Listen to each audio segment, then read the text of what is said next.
Rafer Alston, also known as Skip to My Lou, Southside Jamaica Queen, and you watching Gully TV. And you might see this person, and you might give them a pass. You let them know that wasn't cool. Don't do it again. And then they do it again. Now it's a problem. And I think that's the issue that Lakey had with him. I don't know what he said on the record. I never knew what he said on that record. Littles and them never told me. Lakey never told me. Prodigy never told me what he said on that record to piss throwing them off like that. But whatever it was, Lakey was pissed. And I think it went to that degree with Littles, and because it wasn't with Littles, it was with Prodigy. And I think basically the reason why things went the way it went, number one, Lakey was a victim of his reputation. Right. Number two, Littles is not no sucker, so he felt disrespected. Like, you know these dudes with me. You dig? Right. And he felt disrespected because I did hear Lakey at one time say to Littles, "Oh, you a gangster now?" Yeah. And Littles like, I've been a gangster. And it went from there. So when you get dudes in a setting and both of them have similar reputations of getting busy, you know what I'm saying? And no one's going to back down. You got egos flying. You know, bad things is going to happen. And that's what happened. You put a bunch of real dudes, you know, of both sides in a small setting, and everybody feel like they get busy. It's going to turn into something, and unfortunately it did. And the good thing about the whole situation is that it didn't go to the point where niggas is walking that company for 100 years and is a bunch of candles being burned because niggas done got a bunch of niggas that got killed over a situation that could have just really been talked out, right, and ironed out at the table. Right. All right, we got some clarity on that. So he kind of exaggerated the Central Park thing in the book in regards to the stabbing and all that. Nobody got cut with a knife. Nah. All right. No.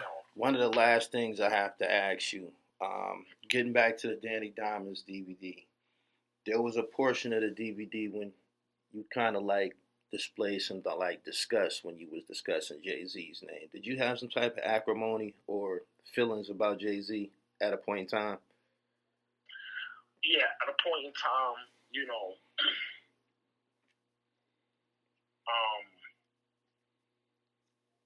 me and Jay had a real great rapport, you know what I'm saying? And, you know, basically, he promised to do something, and then he didn't do it.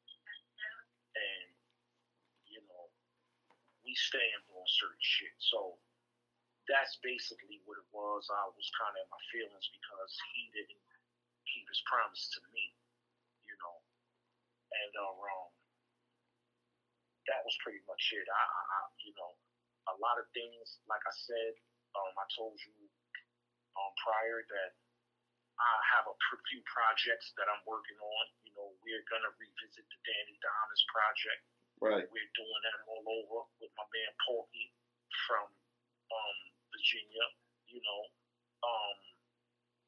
Also, I'm working on my documentary, 9 Lives. It's going to be epic. So you're going to get a lot of things in detail, you know, as far as the Danny Diamonds, as far as the Jay-Z situation, you know, behaving. I know the truth. You have the A side, the B side, and in the middle you have the truth, and that's me, the truth. I'm gonna give the world the true story on all of this, and you know, with Jay, basically, yeah, I felt a certain way. And it was more or less because certain things happened and the rapport me and Jay had, I just felt that he could have came to me and talked to me because that was my man, you know what I'm saying? Right. He could have came in and hollered at me, you know, like, yo, this is what it is, this is what it is. And like I said, he told me something that he was going to do and then it didn't come into fruition.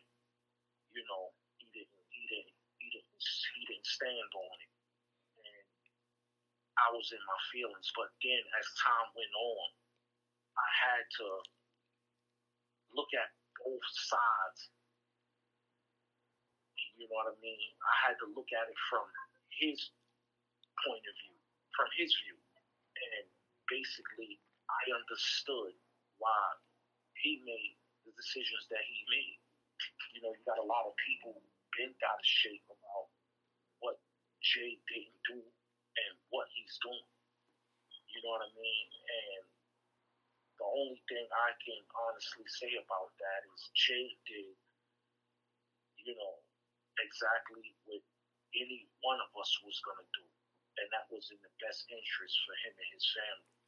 Right. And whether dudes like it, they dislike it, whatever, you have to respect it.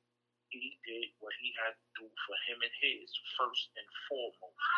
And then there was a lot of other elements in between. Like I said, I'm going to give full detail on 9 Lives coming soon. Full detail on what really transpired because it was a lot going on. Right. You know what I'm saying? Right. But, you know, salute to the whole. You know what I'm saying? Through it all. Hey, love. Respect the fact. Yeah. Was you around when him and was you in the projects getting money and shit as him and Jazzo was coming up and rap? Of course. That was in the 80s. You know what I'm saying? We were getting money and they were rapping. You know, through the Hawaiian Sophie, and that was Jazz and them, like Jazz first album, Jazz records. They was doing back then. We was selling crack. Right.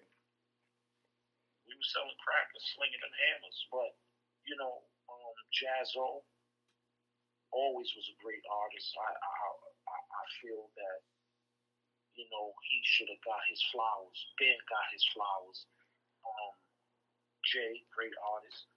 And like I said, salute to Jazzo, salute to Hov.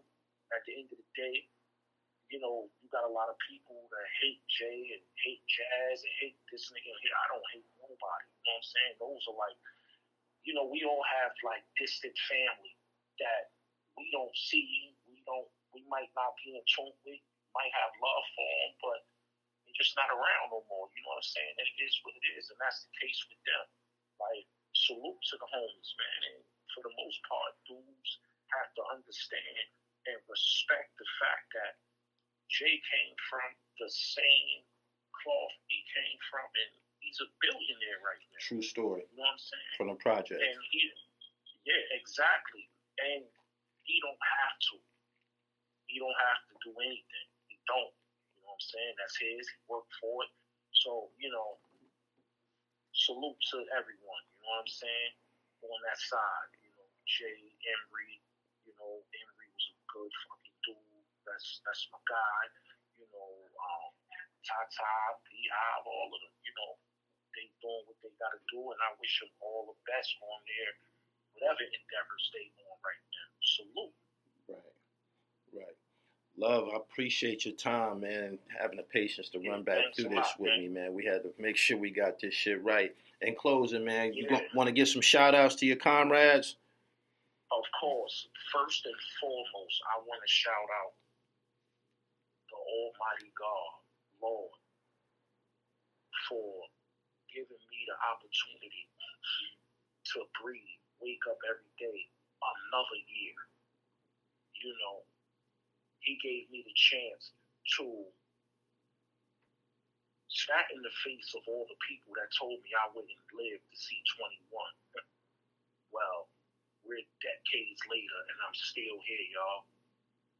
So, first of all, salute to him. I want to salute to all my dead people. It's so many. I can't even name them all, but a few of them. Shoe Shine, R.I.P. My cousin Conan, rest in peace. My brother Tilo, rest in peace. My brother Trini, rest in peace. Big Unique, rest in peace. L.I., rest in peace. And the list goes on. And all the other comrades, Turb, Snipes, City, Shady B, Black Knowledge, rest in peace to my brother Harry.